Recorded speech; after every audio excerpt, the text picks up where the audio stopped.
Assalamualaikum warahmatullahi wabarakatuh. Perkenalkan, nama saya Adini Nuzul Humaira. Di video kali ini saya akan membahas mengenai pengeluaran pemerintah. Adapun materi-materi yang akan dibahas yaitu pengeluaran pemerintah, efisiensi dalam pengeluaran negara, kebijakan pemerintah. Dan ada penyebab mengapa pengeluaran pemerintah selalu meningkat, klasifikasi pengeluaran pemerintah, dan kebijakan subsidi. Tidak menunggu waktu berlama-lama, kita masuk ke pembahasan yang pertama, yaitu mengenai pengeluaran pemerintah. Pengeluaran pemerintah atau government expenditure adalah bagian dari kebijakan fiskal, yaitu suatu tindakan pemerintah untuk mengatur jalannya perekonomian dengan cara menentukan besarnya penerimaan dan setiap pengeluaran pemerintah tahunannya, yang tercermin dalam dokumen anggaran pendapatan belanja negara untuk nasional dan anggaran pendapatan belanja daerah untuk daerah. Tujuan dari kebijakan fiskal ini adalah dalam rangka menstabilkan harga, tingkat output, maupun kesempatan kerja dan memacu atau mendorong pertumbuhan ekonomi. Tentunya ada alasan mengapa pengeluaran pemerintah selalu meningkat tiap tahunnya, yaitu karena meningkatnya fungsi pertahanan, keamanan, dan ketertiban, meningkatnya fungsi kesejahteraan, meningkatnya fungsi perbankan, dan meningkatnya fungsi pembangunan. Dari keempat yang sudah disebutkan tadi tentunya memiliki penyebabnya mengapa selalu meningkat.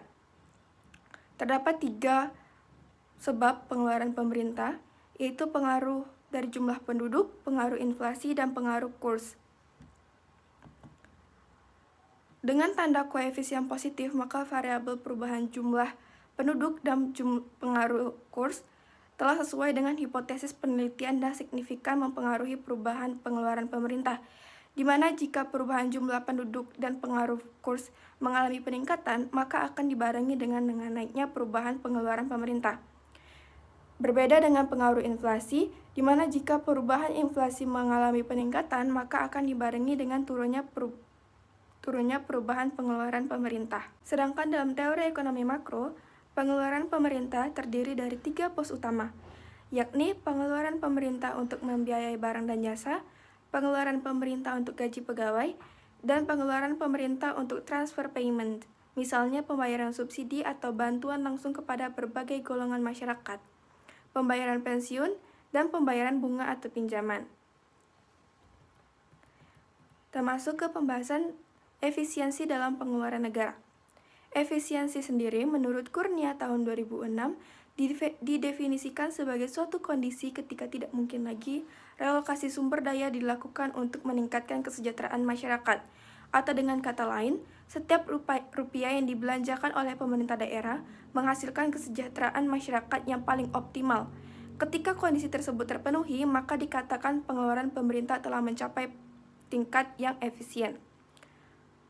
Pengukuran efisiensi pengeluaran pemerintah daerah dalam konteks anggaran berbasis kinerja merupakan sesuatu yang urgen untuk melihat kinerja pemerintah daerah dalam mengalokasikan anggaran sehingga memberikan dampak yang besar bagi peningkatan kesejahteraan masyarakat di daerahnya.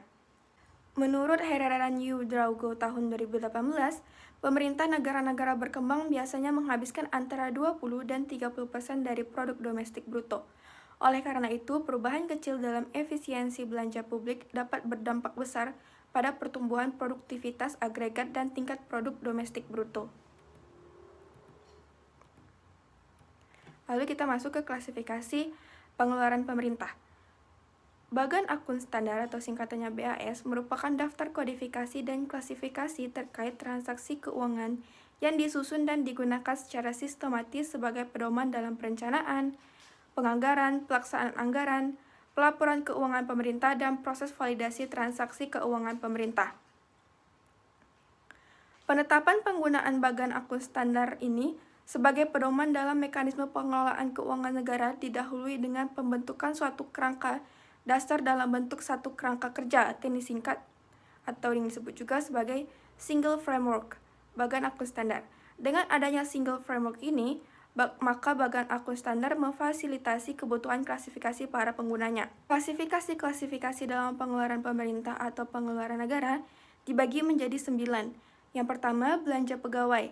Belanja pegawai merupakan kompensasi dalam bentuk uang maupun barang yang diberikan kepada pegawai negeri, pejabat negara, dan pensiunan serta pegawai honorer yang akan diangkat sebagai pegawai lingkup pemerintahan, baik yang bertugas di dalam negeri maupun di luar negeri. Lalu ada belanja barang, pengeluaran untuk pembelian barang dan atau jasa yang habis pakai untuk memproduksi barang atau jasa yang akan dipasarkan maupun yang tidak dipasarkan. Lalu ada belanja modal, pengeluaran untuk pembayaran perolehan aset atau menambah nilai aset tetap atau aset lainnya yang memberi manfaat lebih dari satu periode akuntansi dan melebihi batas minimal kapitalisasi aset tetap dan aset lainnya yang ditetapkan pemerintah.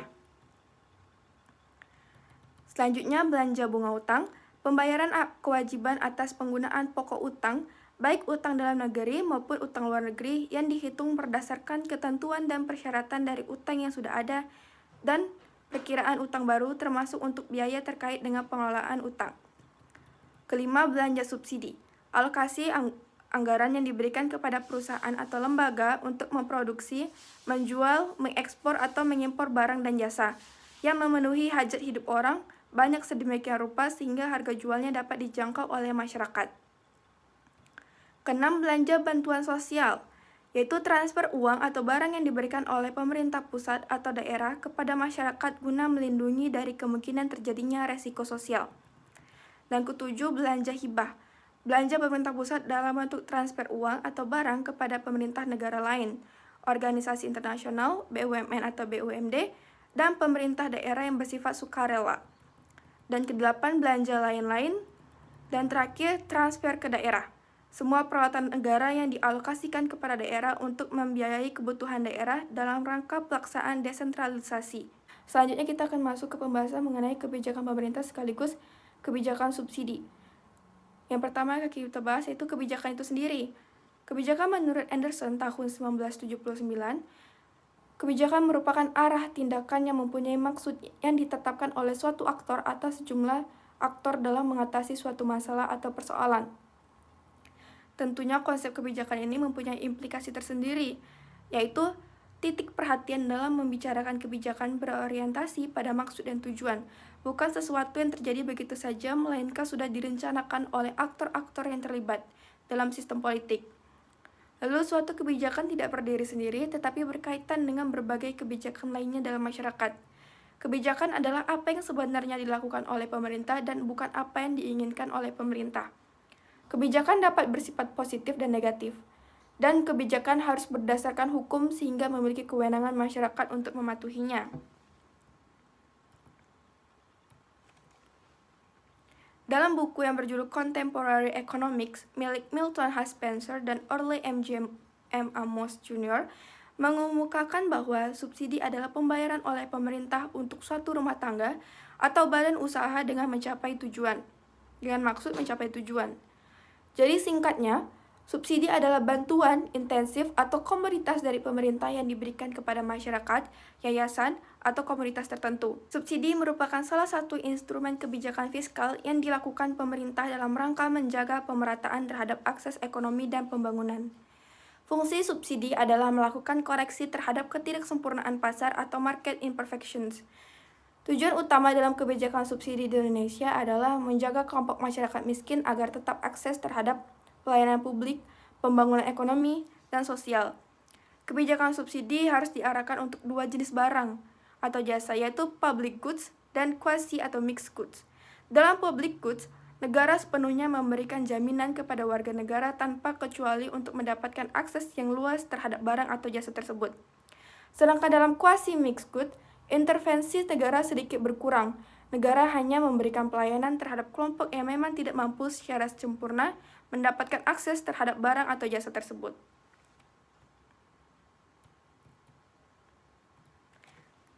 Dan ada dua model pembiayaan subsidi dalam konteks kebijakan fiskal. Pertama, subsidi langsung, dan kedua, subsidi tidak langsung. Model subsidi langsung adalah program subsidi langsung diterima oleh target group dari program subsidi seperti subsidi beras untuk masyarakat miskin yang dilakukan oleh pemerintah Indonesia. Dan subsidi tidak langsung merupakan program subsidi yang dilaksanakan untuk intervensi terhadap pasar, biasanya berupa subsidi terhadap harga seperti kebijakan subsidi BBM. Subsidi tidak langsung bisa juga dilakukan negara dalam rangka memberikan insentif terhadap input produksi seperti subsidi pupuk. Dengan berakhirnya penjelasan saya mengenai kebijakan pemerintah dan kebijakan subsidi, bertanda selesai pula materi dalam pengeluaran pemerintah. Saya harap apa yang sudah saya sampaikan dapat mudah dimengerti dan dipahami, serta menambah pengetahuan kita mengenai pengeluaran pemerintah di Indonesia. Untuk itu, saya ucapkan terima kasih sudah menonton video ini. Wabillahi taufiq wal hidayah. Wassalamualaikum warahmatullahi wabarakatuh.